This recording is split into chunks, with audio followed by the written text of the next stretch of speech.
to a new series, and indeed a new model build. In this series I'm going to be making a 1 to 350 scale model of RMS Mauretania. Not Lusitania, Mauretania. As you can see, I've managed to get my hands on quite a rare 1 to 350 scale model of Lusitania, and I am going to be converting this into Mauretania. So first of all, I need to thank a few people because this is quite a hard model to get a hold of. It's not been made since the 1980s, so it's a good 40 years old now. And there's a few knocking around, but they're often extremely expensive on eBay, things like that. And they're just very hard to get a hold of.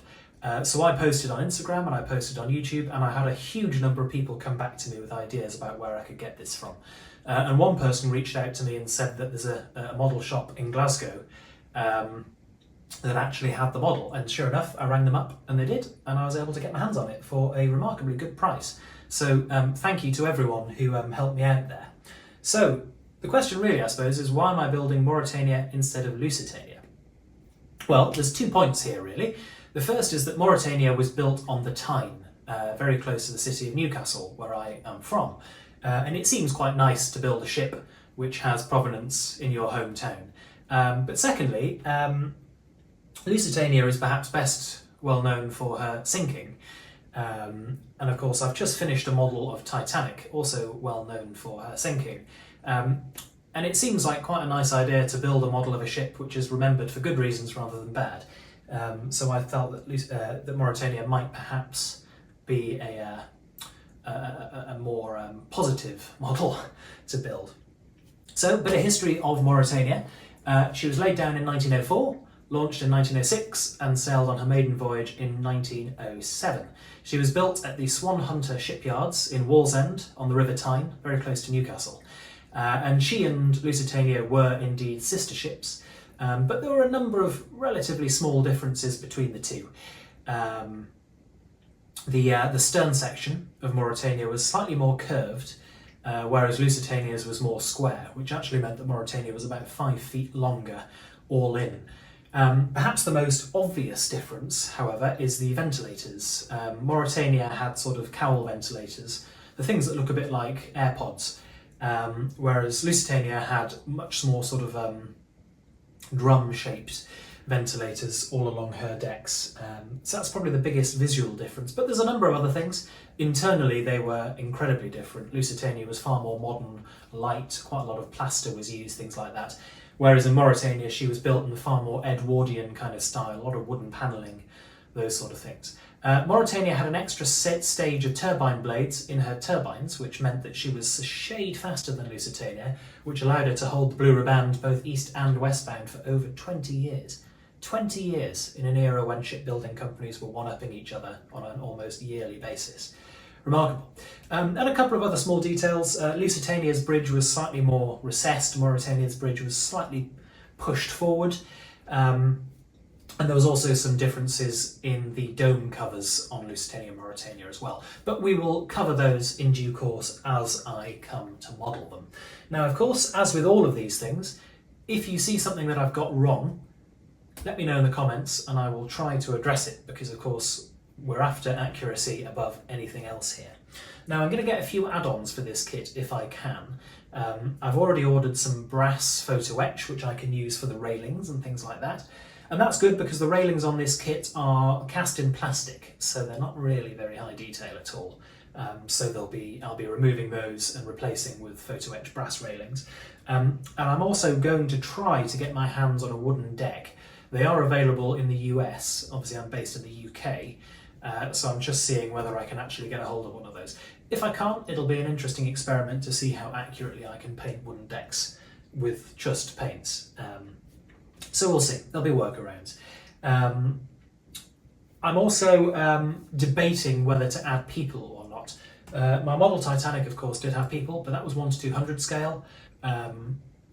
And over 1 to 200 scale, people look pretty accurate. 3D printed people look pretty accurate. 1 to 350 scale is a lot smaller. And so people are going to look pretty small. So I need to have a little think about whether they're actually going to be accurate enough for me to want to add them. I would prefer to not add them at all if they're going to detract from the realism of the model. So we'll have to see. But in other things, this is not going to be a radio control kit. This is just going to be a stand on a shelf kind of kit. But I will add lighting to it. So we'll be drilling out portholes in the hull, adding hull lighting, superstructure lighting, the whole shebang. I'm not going to add smoke because, although quite fun, I've never used the smoke function on my Titanic. And quite simply, it's because it's in a case. If you turn on the smoke machine when it's in a case, the case just fills up with smoke. And what goes up must come down, and you end up basically with a very oily model, which of course is not really what you want. So I'm not going to add smoke, but I will be adding lights. So that's a bit of an overview. I'm going to talk through a few more details, but for that I will move the camera out so that we can actually inspect some of the parts. Without any further ado, let's crack on. Right, here we go, and as you can see, this is one of our sections of the hull. This is the port side, and the detailing is really quite nice actually. I'll just hold it up a bit closer. So that's a nice level of plate detail for this kind of scale. For context, here's my fingers next to it. So it's, it is a markedly smaller model to the Trumpeter Titanic, but nonetheless, it's got a good level of detail on the hull, which is great, of course, because hulls are big, massive objects, and if they don't have any texture on, they do start looking a bit boring quite quickly. This is what I was on about here, about the railings of the ship being cast into the plastic, and really, that's just, I just want a bit higher level of detail there. So what I'm going to have to do is I'm going to have to cut this out and replace with brass railings. Now, one interesting detail between Lusitania and the Mauretania is that Lusitania had this very short cover right at the prow on the forecastle deck.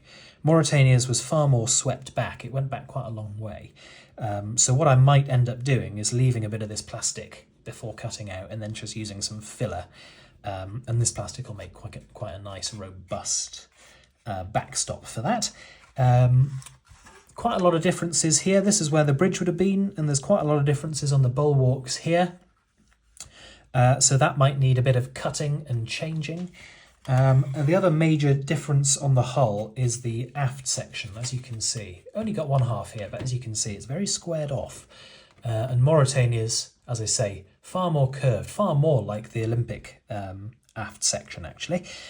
So what this will need to have done is another quick cut and then a slight extension at the back. Now, Mauretania was 5 feet longer, which I reckon at this scale probably accounts for about 3mm, probably no more. So it's a pretty small change. And frankly, if the stern shapes were the same, I probably wouldn't even have bothered with it. But because Lusitania is far more square and Mauretania is far more curved, I think it is worth addressing it in some way. Now, propellers, I'm not certain about yet, because there are photos of Mauretania with 3-bladed propellers, but there's also photos of Mauretania with 4-bladed propellers. So more research needed there to make sure we get it right. And of course, this is actually, this can be one of the challenging bits, really, with a ship that had a long and happy service career, because of course, it will have been extensively modified during its life. And so photographs aren't always what they appear. If you're building a model of Titanic, it's, the ship lasted for such a short amount of time, you're pretty confident that photos are pretty accurate. But with Mauretania, she had a 30-year career, so a photo taken at the start of her career would not be representative of a photo taken at the end of her career. Of course, this badge here won't be able to be used. It says Lusitania. And there's a fair few things here that really will need some remedial work. We've got, staircases on the decks, which come down like that. They'll need to be replaced again with photo etch.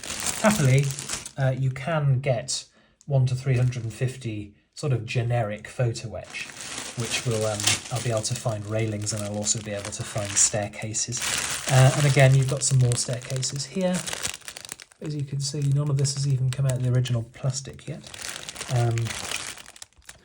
So there you go, plenty of stuff to be getting on with over the next few weeks, months, and let's be honest, probably years. First thing I really want to do is to get a good idea of exactly how I need to edit this model. So there's a few things I can start getting on with. I can start drilling out portholes, that kind of thing. But before I really get going, I want to have a good idea of what I need to change, and so that requires, a lot of looking at photographs, if I can find them, looking at some plans of Mauretania. There's also a museum in Newcastle called Discovery Museum, or it certainly used to be called the Discovery Museum. Anyway, they have a very large model of Mauretania, and I think a trip up to Newcastle to photograph and video that model would be worth its weight in gold, to be honest. So that's the plan. One final thing, as you probably guessed by the films I've made in the past, I don't really have a huge amount of room in my flat, and I certainly don't have room for lots and lots of models, so I will probably sell this model when I've finished it.